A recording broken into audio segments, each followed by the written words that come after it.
East of Eden, Chapter 26. On the train back to King City from his trip to Salinas, Adam Trask was in a cloud of vague forms and sounds and colours. He was not conscious of any thought at all. I believe there are techniques of the human mind whereby in its dark deep problems are examined, rejected or accepted. Such activities sometimes concern facets a man does not know he has. How often one goes to sleep troubled and full of pain, not knowing what causes the travail, and in the morning a whole new direction and a clearness is there, may be the result of the black reasoning. And again there are mornings when ecstasy bubbles in the blood, and the stomach and chest are tight and electric with joy, and nothing in the thoughts to justify it or cause it. Samuel's funeral and the talk with Kate should have made Adam sad and bitter, but they did not. Out of the grey throbbing, an ecstasy arose. He felt young and free and filled with a hungry gaiety. He got off the train in King City, and instead of going directly to the livery stable to claim his horse and buggy, he walked to Will Hamilton's new garage. Will was sitting in his glass-walled office, from which he could watch the activity of his mechanics without hearing the clamour of their work. Will's stomach was beginning to fill out richly. He was studying an advertisement for cigars shipped direct and often from Cuba. He thought he was mourning for his dead father, but he was not. He did have some little worry about Tom, who had gone directly from the funeral to San Francisco. He felt that it was more dignified to lose oneself in business, as he intended to do, than in alcohol, as Tom was probably doing. He looked up when Adam came into the office and waved his hand to one of the big leather chairs he had installed to lull his customers past the size of the bills they were going to have to pay. Adam sat down. "I don't know whether I offered my condolences," he said. "It's a sad time," said Will. "You were at the funeral?" "Yes," said Adam. "I don't know whether you know how I felt about your father. He gave me things I will never forget." "He was respected," said Will.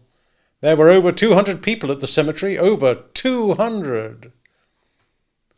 "Such a man doesn't really die," Adam said, and he was discovering it himself. "I can't think of him dead. He seems maybe more alive to me than before." "That's true," said Will. And it was not true to him. To Will, Samuel was dead. "I think of things he said," Adam went on. "When he said them I didn't listen very closely, but now they come back, and I can see his face when he said them." "That's true," said Will. "I was just thinking the same thing. Are you going back to your place?" "Yes, I am, but I thought I'd come in and talk to you about buying an automobile." A subtle change came over Will, a kind of silent alertness. "I would have said you'd be the last man in the valley to get a car," he observed, and watched through half-closed eyes for Adam's reaction. Adam laughed. "I guess I deserved that," he said. "Maybe your father's responsible for a change in me." "How do you mean?" "I don't know as I could explain it. Anyway, let's talk about a car." "I'll give you the straight dope on it," said Will. "The truth of the matter is I'm having one hell of a time getting enough cars to fill my orders. Why, I've got a list of people who want them." "Is that so? Well, maybe I'll just have to put my name on the list." "I'd be glad to do that, Mr. Trask." He paused. "You've been so close to the family that... Well, if there should be a cancellation, I'd be glad to move you up on the list." "That's kind of you," said Adam. "How would you like to arrange it?" "How do you mean?" "Well, I can arrange it so you pay only so much a month." "Isn't it more expensive that way?" "Well, there's interest and carrying charge. Some people find it convenient." "I think I'll pay cash," said Adam. "There'd be no point in putting it off." Will chuckled. "Not very many people feel that way," he said. "And there's going to come a time when I won't be able to sell for cash without losing money." "I'd never thought of that," said Adam. "You will put me on the list, though?" Will leaned towards him. "Mr. Trask, I'm going to put you on the top of the list. The first car that comes in, you're going to have." "Thank you." "I'll be glad to do it for you," said Will. Adam asked, "How's your mother holding up?" Will leaned back in his chair and an affectionate smile came on his face. "She's a remarkable woman," he said. "She's like a rock. I think back on all the hard times we had. We had plenty of them. My father wasn't very practical. He was always off in the clouds or buried in a book. I think my mother held us together and kept the Hamiltons out of the poorhouse." "She's a fine woman," Adam said. "Not only fine, she's strong. She stands on her 2 feet. She's a tower of strength. Did you come back to Olive's house after the funeral?" "No, I didn't." "Well, over 100 people did. And my mother fried all that chicken and saw that everybody had enough." "She didn't." "Yes, she did. And when you think it was her own husband." "A remarkable woman," Adam repeated Will's phrase. "She's practical. She knew they had to be fed, and she fed them." "I guess she'll be all right, but it must be a great loss to her." "She'll be all right," Will said, "and she'll outlive us all, little tiny thing that she is." On his drive back to the ranch, Adam found that he was noticing things he had not seen for years. He saw the wild flowers in the heavy grass. Then he saw the red cows against the hillsides, moving up the easy ascending paths and eating as they went. When he came to his own land, Adam felt a quick pleasure so sharp that he began to examine it, and suddenly he found himself saying aloud, in rhythm with the horse's trotting feet, "I'm free, I'm free, I don't have to worry any more. I'm free, she's gone, she's out of me. Oh, Christ almighty, I'm free!" He reached out and stripped the fur from the silver-grey sage beside the road, and when his fingers were sticky with the sap, he smelled the sharp penetrating odour on his fingers, breathed it deep into his lungs. He was glad to be going home. He wanted to see how the twins had grown in the 2 days he'd been gone. He wanted to see the twins. "I'm free! She's gone!" he chanted aloud. Lee came out of the house to meet Adam, and he stood at the horse's head while Adam climbed down from the buggy. "How are the boys?" Adam asked. "They're fine. I made them some bows and arrows. They went hunting rabbits in the river bottom. I'm not keeping the pan hot, though." "Everything all right here?" Lee looked at him sharply, was about to exclaim, changed his mind. "How was the funeral?" "Lots of people," Adam said. "He had lots of friends. I can't get it through my head that he's gone." "My people bury them with drums and scatter papers to confuse the devils, but put roast pigs instead of flowers on the grave. We're a practical people and always a little hungry, but our devils aren't very bright. We can outthink them. That's some progress." "I think Samuel would have liked that kind of funeral," said Adam. "It would have interested him." He noticed that Lee was staring at him. "Put the horse away, Lee, and then come in and make some tea. I want to talk to you." Adam went into the house and took off his black clothes. He could smell the sweet and now sickish odour of rum about himself. He removed all of his clothes and sponged his skin with yellow soap until the odour was gone from his pores.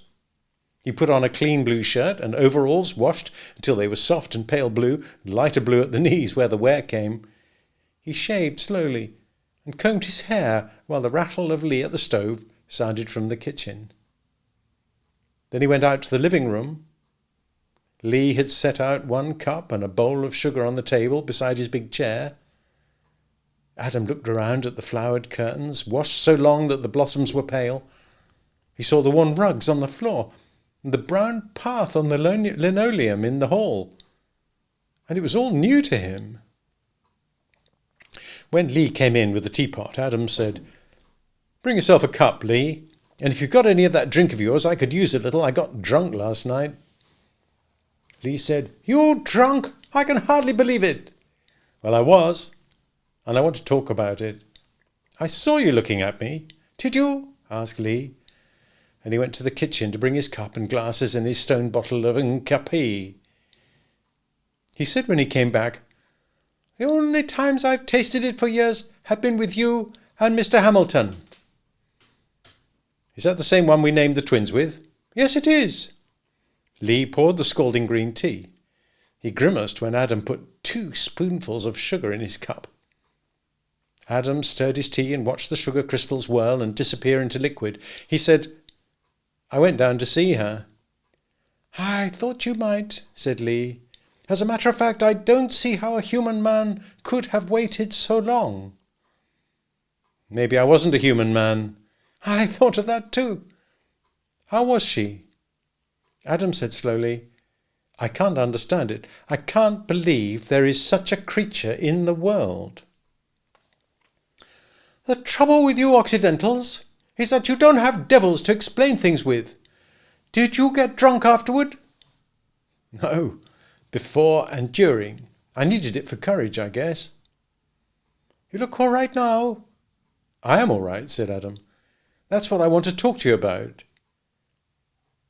He paused and said ruefully, "This time last year, I would have run to Sam Hamilton to talk." "Maybe both of us have got a piece of him," said Lee. "Maybe that's what immortality is." "I seem to come out of a sleep," said Adam. "In some strange way my eyes have cleared. A weight is off me." "You even use words that sound like Mr. Hamilton," said Lee. "I'll build a theory for my immortal relatives." Adam drank his cup of black liquor and licked his lips. "I'm free," he said. "I have to tell it to someone. I can live with my boys. I might even see a woman. Do you know what I'm saying?" "Yes, I know. And I can see it in your eyes and in the way your body stands. A man can't lie about a thing like that. You'll like the boys, I think." "Well, at least I'm going to give myself a chance. Will you give me another drink and some more tea?" Lee poured the tea and picked up his cup. "I don't know why you don't scald your mouth drinking it that hot." Lee was smiling inwardly. Adam, looking at him, realized that Lee was not a young man any more. The skin on his cheeks was stretched tight, and its surface shone as though it were glazed, and there was a red, irritated rim around his eyes. Lee studied the shell-thin cup in his hand, and his was a memory smile. "Maybe, if you're free, you can free me." "What do you mean, Lee?" "Could you let me go?" "Why, of course you can go. Aren't you happy here?" "I don't think I've ever known what you people call happiness. We think of contentment as the desirable thing, and maybe that's negative." Adam said, "Call it that then. Aren't you contented here?" Lee said, "I don't think any man is contented when there are things undone he wishes to do." "What do you want to do?" "Well, one thing's too late for. I wanted to have a wife and sons of my own. Maybe I wanted to hand down the nonsense that passes for wisdom in a parent, to force it on my own helpless children." "You're not too old." "Oh, I guess I'm physically able to father a child. That's not what I'm thinking. I'm too closely married to a quiet reading lamp. You know, Mr. Trask, once I had a wife. I made her up, just as you did, only mine had no life outside my mind. She was good company in my little room. I would talk, and she would listen. And then she would talk, would tell me all the happenings of a woman's afternoon. She was very pretty. She made coquettish little jokes. But now I don't know whether I would listen to her, and I wouldn't want to make her sad or lonely. So there's my first plan gone." "And what was the other?" "I talked to Mr. Hamilton about that. I want to open a bookstore in Chinatown in San Francisco. I would live in the back, and my days would be full of discussions and arguments. I would like to have in stock some of those dragon-carved blocks of ink from the dynasty of Sung.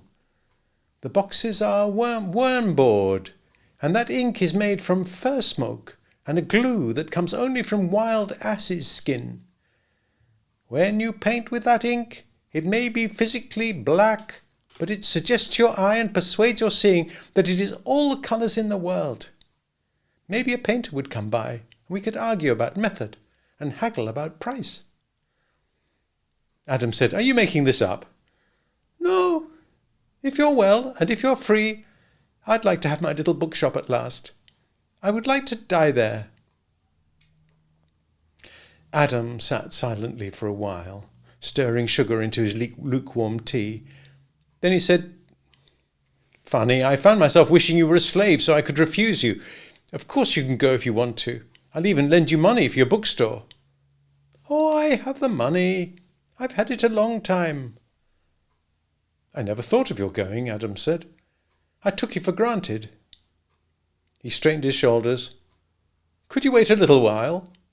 "What for?" "I want you to help me get acquainted with my boys. I want to put this place in shape, or maybe sell it or rent it. I'll want to know how much money I have left and what I can do with it." "You wouldn't lay a trap for me?" Lee asked.